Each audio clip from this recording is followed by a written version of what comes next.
Jennifer Gledhill was a devoted mother and wife. Mark Gledhill was a respected businessman. Ryan Miller was a young trainer who became more than just a friend.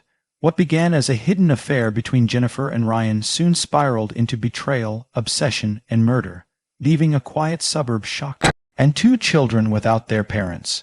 This is the story of how a perfect-looking family unraveled into one of the most chilling true crime cases you'll ever hear. Jennifer Gledhill's life looked flawless to anyone who happened to glance in her direction. She lived in a two-story house with neatly trimmed hedges and a perfectly white fence, the kind of suburban setting where nothing truly bad was supposed to happen. She was a mother of two, a woman who appeared to balance family responsibilities with grace, and the wife of Mark Gledhill, a well-known local businessman. Friends admired her for being stylish yet approachable, the kind of neighbor who always waved when passing by and never let her lawn grow wild. On weekends, the family could be seen together, Mark at the grill, Jennifer arranging food on the patio table, and the children playing in the yard. To everyone on the outside, they were a picture of stability.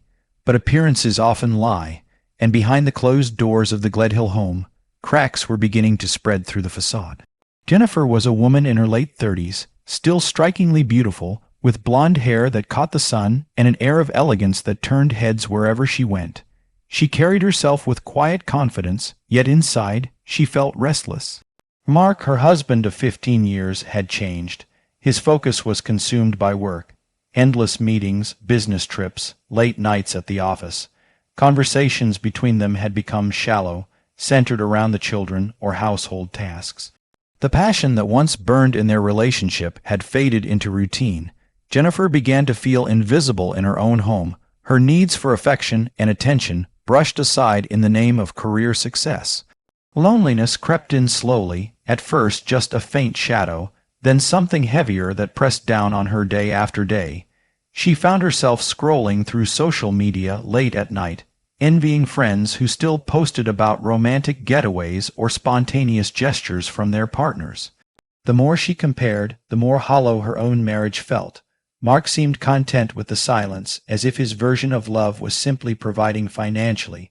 For Jennifer, however, something was missing, something she could no longer ignore. It was at the gym where everything began to change. She had started going regularly, partly for her health and partly because it gave her an excuse to be out of the house. That was where she met Ryan Miller, a fitness trainer in his late 20s. He was energetic, charming, and attentive in a way that caught her off guard. Their conversation started with casual small talk about workouts and nutrition, but slowly became more personal. Ryan asked her about her day, her interests, even her dreams, questions Mark hadn't bothered with in years. For Jennifer, who longed to feel noticed, those conversations felt like a lifeline. The friendship developed quickly, a smile here, a lingering glance there, and soon they were texting outside the gym. At first, Jennifer justified it as harmless. She convinced herself she was just enjoying attention, something every woman craved now and then. But the more they spoke, the more she craved his company. Ryan's energy filled the emptiness she felt at home. What had started as an innocent connection quietly slipped into secrecy. She began deleting messages, hiding her phone, and making excuses to spend more time away.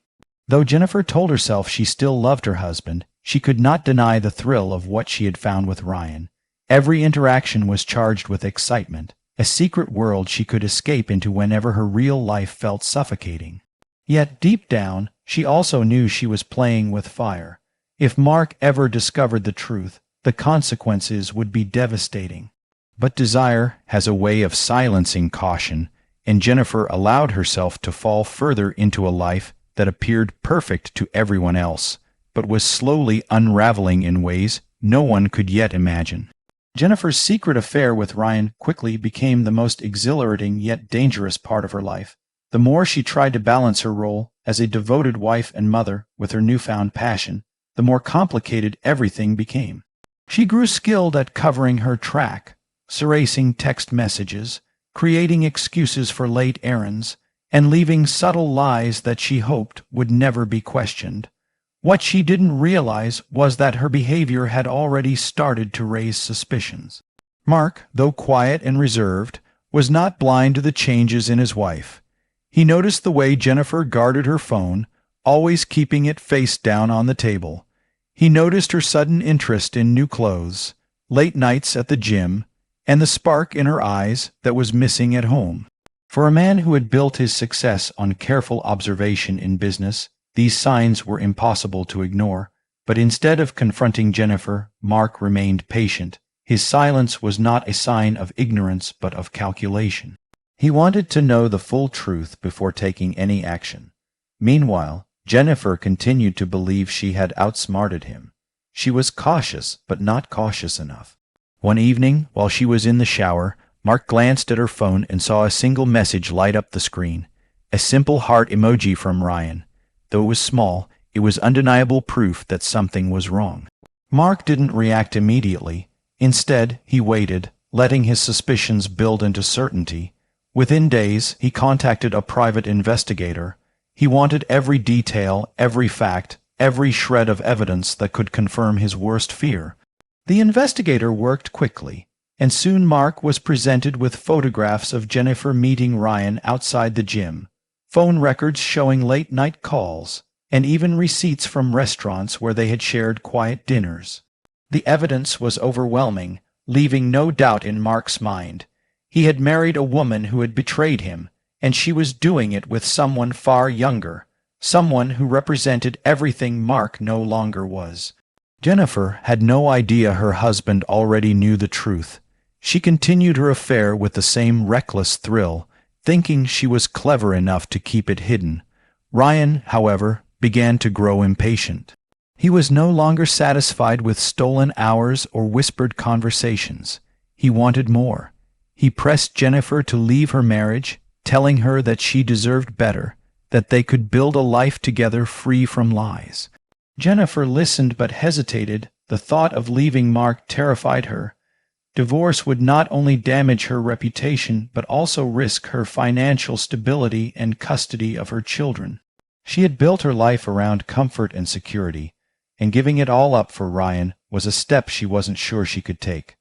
The pressure from Ryan and the silence from Mark placed Jennifer in a dangerous position. On one side, she had a lover urging her to walk away from her family. On the other, a husband who seemed oddly calm, almost too calm, as if nothing were wrong. She mistook his quietness for indifference, never realizing that he had already begun preparing his response. Mark was not a man to act impulsively. Every decision in his life had been strategic, carefully thought out, and this situation would be no different. As Jennifer continued her affair, he was already building a plan. He gathered financial documents, adjusted legal accounts, and began to make moves no one noticed. His demeanor toward her softened, almost as if he were trying to repair their marriage, but it was all an act. Jennifer thought she was in control, hiding a secret life from her husband, but the truth was far more sinister. Mark was watching every move, and each step she took only brought her closer to the danger she never saw coming. The turning point in Jennifer's life arrived slowly, disguised as ordinary days that seemed no different from the rest. Ryan's patience had begun to wear thin. What had once been exciting, the thrill of stolen moments and secret rendezvous, was no longer enough for him. He wanted more than being the hidden man in Jennifer's life. He started pushing harder, insisting that she make a decision. To him, the affair was proof that their connection was real, and he believed Jennifer belonged with him. But to Jennifer, the thought of leaving Mark was terrifying. Her life might have felt hollow, but it was secure, comfortable, and predictable. Ryan represented passion and escape, but he also represented risk. The pressure weighed heavily on Jennifer. She would lie awake at night, staring at the ceiling, torn between two worlds. She told herself she could keep things going the way they were, balancing both lives, but deep down she knew it was impossible.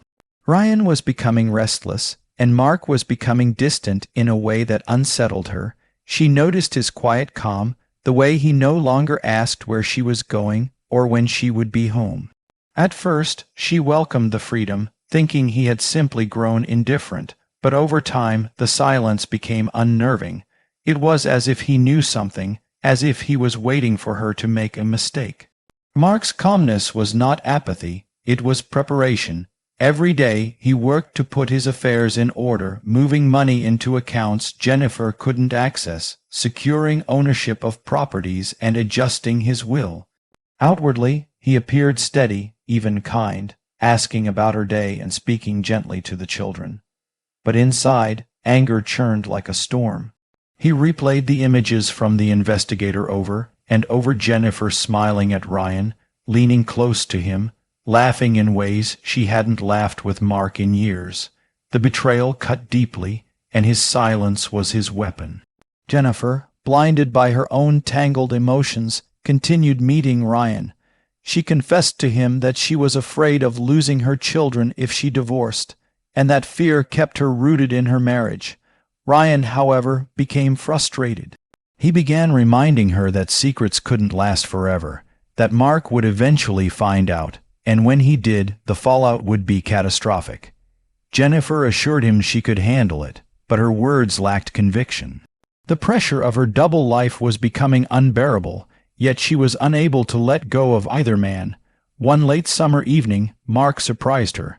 He suggested they have dinner together at home, something they hadn't done in months without the children. The meal was simple, but his demeanor was unusually tender. He poured her wine, asked about her day, and listened in a way she hadn't experienced from him in years. Jennifer felt a flicker of hope, as though perhaps their marriage could be repaired. She wanted to believe the warmth was genuine, that Mark still cared for her deeply. For the first time in a long while, she felt a strange sense of peace. What she didn't know was that the evening had nothing to do with reconciliation. Mark was studying her, watching every movement, every expression, confirming what he already knew in his heart. The dinner was a test, a performance designed to keep her unsuspecting.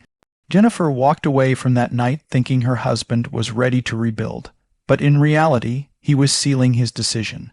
The house that had once been a safe haven for her was now a place of silent calculation.